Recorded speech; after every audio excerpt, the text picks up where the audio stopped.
다음은 존경하는 박성준 간사님 질의해 주시겠습니다. 그 강혜경 증인 좀 앞으로 제 앞으로 거기 서 주시기 바라겠습니다.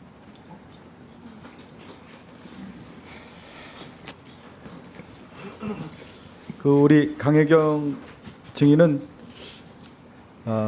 이렇게 이제 국정감사에서 나와서 꼭 얘기를 해야겠다 이런 결심을 하게 된 가장 결정적 계기는 뭐였나요?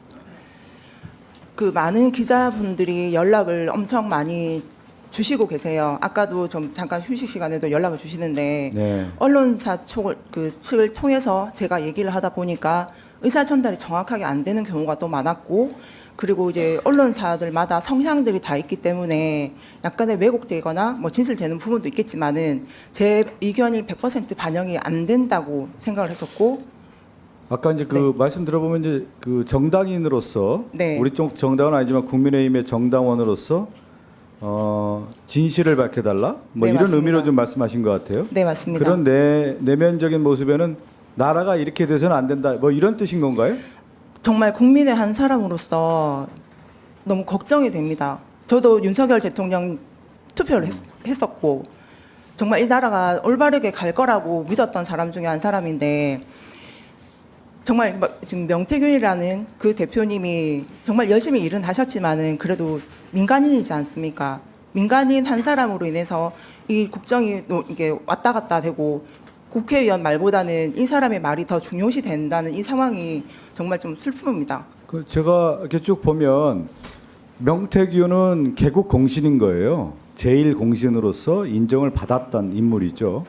그래서 윤석열 대통령도 취임식 전날 전화를 했고, 그리고 전화 끊고 바로 김건희 여사도 전화를 했고, 그 다음에 김영선 전 의원 같은 경우도 우리 강혜경 씨가 축하합니다 하니까 얘기하지 말라. 네. 그렇죠? 네, 맞습니다. 공천될 때까지 얘기하지 말라. 이것은 분명하게 명태균 씨의 역할이 입증이 되는 건데, 네. 저는 하나 이제 궁금한 게 명태균 씨에 대한 세평은 어땠습니까? 주변 사람들. 지금 이제 제가 이 질문을 드린 이유가 명태균 씨의 지인이라고 하는 강혜경 씨도 그렇고 그 측근들도 지금 명태균 씨에 대해서 다 지금 언론사에 가서 얘기하고 있거든요. 그리고 더 하나 나가서 명태균 씨의 부인도 오늘 이제 언론 인터뷰를 해서 김건희 여사 아침마다 전화했다라고 하는 것을 얘기하고 있지 않습니까? 네. 이제는 어느 한 사람이 얘기하는 것이 아니라 너무 커졌어요, 이게 얘기들이요. 네, 맞습니다. 근데 그 명태균 씨가 어떠한 주변 사람들과 관계가 있었고, 저는 또 하나 명태균 씨는 수면 아래에 있었던 음지에 있었던 사람인데 어떻게 이렇게 언론에 나오고 양지로 이렇게 나오게 된 것인지, 양지라기보다는 언론에 부각이 된 것인지 그런 얘기를 좀 해줄 수 있나요? 그 김영선 전 의원을 이제 알면서부터 중앙 쪽으로 이제 인맥을 넓혀져 갔고, 일단 그 이준석 당대표를 이제 그 만드는, 이런 표현 좀 그렇지만 만들고, 그 전에 이제 서울시장 만들었어, 그 보궐시장 서울시장은 해가지고. 오세훈 시장을 만들어줬다는 거 아니에요? 안철수를 제끼고 네. 오세훈 시장을 만들었고, 근데 오세훈 시장 봤더니 배신의 상이라고 했던 거 아니에요? 그렇죠? 그래서 그 사람 돼서는 안 된다라고 다시 후회한 겁니까? 그러면 또? 그리고 그 당대표 이준석 당대표를 만들고 이제 윤석열 당대표까지 윤석열 대통령까지 이제 만드는 그 과정을 옆에서 봤던 사람들 입장에서는 명태균이라는 사람을 엄청 신뢰를 했었습니다. 이렇게 뭐 이렇게 제안을 하는 거에 대해서도 이제 그 김종인 위원장님, 그리고 그 김건희 여사님, 윤석열 대통령과 직접 통화를 하는 것도 옆에서 다 들은 사람들이 많은지라 명태균 대표의 말을 다 신뢰를 했었습니다. 네. 이제 민간인이 어떻게 이렇게 중요한 인사들을 직접적으로 통화를 그렇죠. 하면서 친분을 이제 과시를 하니까 네. 그래서 다들 이제 믿고 있었는데, 제가 나와서 하나하나 이제 밝히기 시작하면서 다들 처음에는 저한테 연락하는 것조차도 좀 꺼려 하셨어요, 주변 분들이. 네. 근데 지금은 아닌 게 보이기 시작하니까 주변 분들이 먼저 나서가지고 제보를 하고 계시고, 저를 도와주겠다, 응원한다라고 지금 주변 분들이 먼저 나서고 계세요. 그러면 그만큼 이제 신뢰를 했던 거에 비해서 이제 믿음이 좀 많이 깨진 거죠. 그러니까 명태균 씨에 대한 믿음도 깨졌지만 명태균 씨도 윤석열 대통령이나 김건희 여사에 대한 믿음도 깨졌던 거 아닙니까? 네, 지금 상황으로서는 네. 처음에는 언론에 이제 보도 이제 그 명태균 대표가 얘기를 하고 제보를 했을 때는 정말 그 용산 쪽에 SOS를 보내는 신호였거든요. 근데 아예 반응이 없으니까 일단 명태균 대표도 약간 지금 마음을 좀 많이 다친 것 같고 그렇습니다. 근데 이제 명태균 씨가 지금 얘기를 하고 있는 내용들을 보면 저는 간단치는 않은 사람 같아요. 왜 그러는지 국정을 바라보는 시각이라든가 추후에 예상되는 어떤 내용이라든가 대통령에 대한 것도 제대로 파악하고 있는 것 같아요. 오늘 그 동아일보인가요? 어제 인터뷰한 걸 보면 윤석열 대통령은 2년만 대통령하고 내려와야 된다. 그 얘기를 했다는 거 아니겠어요? 그래서 윤석열 대통령이 3일 내내 쩔쩔매면서 얘기를 했다. 왜 그러냐? 내공이 되지 않아서 2년만 하고 내려오는 게 맞다. 이런 얘기할 정도로 그런 얘기도 명태균 씨가 평소에 스스로 이렇게 얘기하고 다녔습니까? 이제 윤석열 대통령이 이제 정치 초보라 예. 일단 좀 이렇게 사건 사고가 조금 많을 거다. 근데 그거를 이제 옆에서 좀 이렇게 도와주고 이렇게 다독여줘야 된다라고 얘기를 한 적이 있습니다. 근데 명태균 씨는 그런 이제 5살 아이와 같은 리더십이기 때문에 주변에 좋은 분들이 있어야 되는 건데 그렇지 못하다라고 하면서 여기까지 왔다. 거기에는 친윤파들 얘기하고 그 다음에 더 나아가서 대통령실에 잘못 모시고 있다. 지금 그 정기석 비서실장에 대한 얘기도 하고 있잖아요. 명태균 씨가요. 잘못 모시고 있다. 그런 얘기들을 평소에 많이 했습니까? 그 윤 대통령 라인과 김건희 여사의 라인이 다르다. 너무 대립되고 다르다라는 얘기를 했었습니다. 그 얘기는 뭡니까? 친윤파하고 친김파가 나눠졌다는 뜻이에요? 네.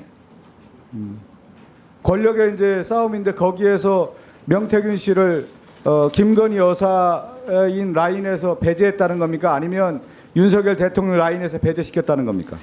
명태균 대표가 처음에는 윤석열하고도 이제 소통을 하고 했었고 그 윤석열 라인에서 명태균 대표를 이제 빼려고 했었던 겁니다. 그래서 예. 이제 김건희 여사가 이제 명태균 대표하고만 소통을 했었고요. 아, 그렇군요.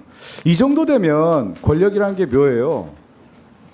머리를 조아리고 찾아오는 사람들이 아마 장사진을 칠 수 있다 이렇게 생각이 좀 드는데 명태균 씨 사무실로 많이 찾아왔습니까?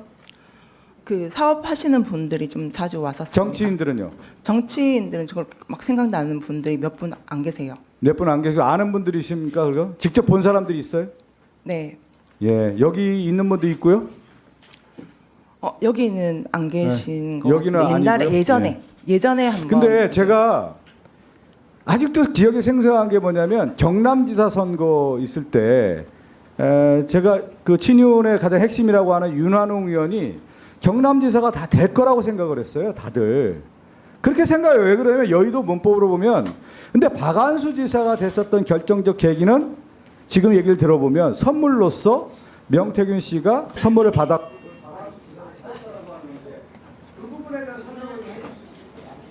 그 당시 박완수 그 도지사가 지금 그 의창구 국회의원이었습니다. 그래서 그 도지사로 이제 출마를 하시면 의창구가 이제 보궐선거 지역으로 이제 나오기 때문에 김영선 의원을 그쪽에 넣고 박완수 의원을 그 도지사로 만드는 과정에서 김건희 여사의 이제 힘을 빌었던 걸로 알고 있습니다.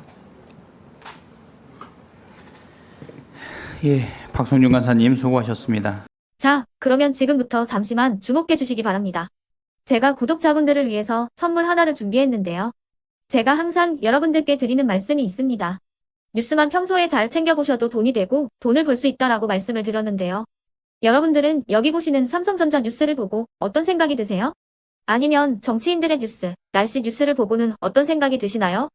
그냥 뉴스만 보고 끝내는지 아니면 이 뉴스를 어떻게 이용할 수 있는지 이 부분을 고민하고 계시는지를 되물어보고 싶습니다. 그 이유가 뭐냐 하면 제가 지난번에 여러분들께 뭐라고 말씀을 드렸었죠? 지금은 반도체 섹터를 눈여겨보셔야 한다고 말씀드렸습니다. 그리고 나서 이런 썸네일들 뉴스를 통해서 많이 보셨을 겁니다. 반도체 내용이 이슈가 됐을 때 부자들은 어떻게 생각한다? 반도체 관련주들은 뭐가 있는지, 어떤 종목이 가장 좋은지, 어디에 투자해야 돈이 몰리는지 자연스럽게 생각한다고 제가 말씀을 드렸죠. 그 이유가 뭐냐 하면 부자들이 봤을 때는 이슈가 곧 돈으로 이어지고 그 이슈가 나에게 돈을 벌어준다는 경험적 확신이 있기 때문에 부자들은 항상 이런 사회적 이슈를 관심 있게 챙겨본다고 제가 말씀을 드렸습니다. 이번에도 마찬가지인데요. 제가 지난번에 시청자분들과 함께하는 주식으로 수익 내기 이벤트를 진행했었죠. 당연히 100% 무료로 진행을 했었고요. 여기 보시면 아시겠지만 제가 지난번에도 구독이라고 보내주신 모든 시청자분들께 반도체 관련주 중에 가장 크게 급등할 딱 한 종목, 많은 종목도 아니라 한미반도체 한 종목을 여러분들께 추천드렸어요.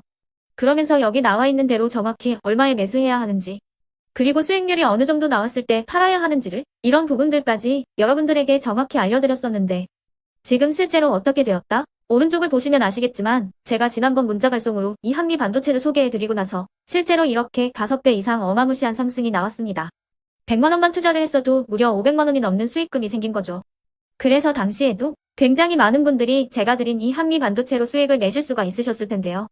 다시 한번 축하드린다고 말씀을 드리겠고, 이번에도 마찬가지입니다. 앞으로도 2024년, 2025년 계속해서 기대해볼 섹터는 AI입니다. 그 중에서도 AI 반도체는 그 누구도 부정할 수 없는 미래성장 산업입니다. 그러면 우리가 어떻게 생각해 볼 수 있을까요? AI 반도체 종목 중에 앞으로 크게 대장 역할을 하면서 10배 이상 급등할 수 있는 텐베고 종목을 지금부터 열심히 추적해야 한다는 겁니다. 큰 돈을 투자하지 않더라도 월급의 일부분, 아주 소액이라도 이 종목을 모아가야 수백 %의 수익률을 손에 쥘 수 있는 것이죠. 지금 여러분이 보고 계시는 이 유튜브 또한 AI 반도체와 아주 밀접한 연관이 있고, 반도체야말로 대한민국의 핵심 산업으로 앞으로 더더욱 시장은 성장할 수밖에 없습니다. 그렇기 때문에 제가 이번에도 뭘 보내드리고 있냐면, 지난번과 똑같이 구독이라는 문자를 보내주시면 제가 AI 반도체 관련주 중에 앞으로 대장주 역할을 하면서 주가가 가장 크게 급등할 한 종목을 여러분들께 문자 발송으로 종목명과 사고 파는 시점을 모두 알려드릴 건데요. 그 문자를 받고 여러분들이 주식으로 돈 버는 연습을 한번 해보셨으면 좋겠고요. 혹시라도 나는 주식을 하지 않는다 하시는 분들은 주변에 주식하시는 지인분들에게 말씀을 해주셔도 되고요. 아니면 연세가 있으셔서 투자가 어렵다 하시는 분들은 이 종목을 자녀분들에게 한번 사봐라, 이걸로 한번 수익을 내봐라, 이렇게 조언을 해주실 수도 있는 거겠죠. 그래서 지금 이 영상을 보시는 시청자분들 중에 나도 이번 종목이 좀 궁금하다 하시는 분들은요, 누구나 상관없이, 그리고 어느 시간대나 상관없이 부담 없이 010-2514-5930번으로 구독이라는 문자 보내주시면 제가 이번에도 똑같이 무료 추천 급등주 문자를 보내드리겠습니다. 이해되시겠죠? 제 번호 010-2514-5930번으로 구독이라는 문자 보내주시면 여러분들이 직접 이슈를 통해서 돈 버는 연습을 해보실 수가 있는 거고, 제가 돈을 받는 것도 아니고 투자를 대신해 드리는 것도 아니기 때문에 부담 없이 신청해 주시면 되는 겁니다. 그리고 수익이 나면 저는 다른 것은 하나도 바라지 않습니다. 제 채널에 구독, 좋아요 한 번씩만 눌러주시라, 이렇게 다시 한번 말씀을 드리겠습니다.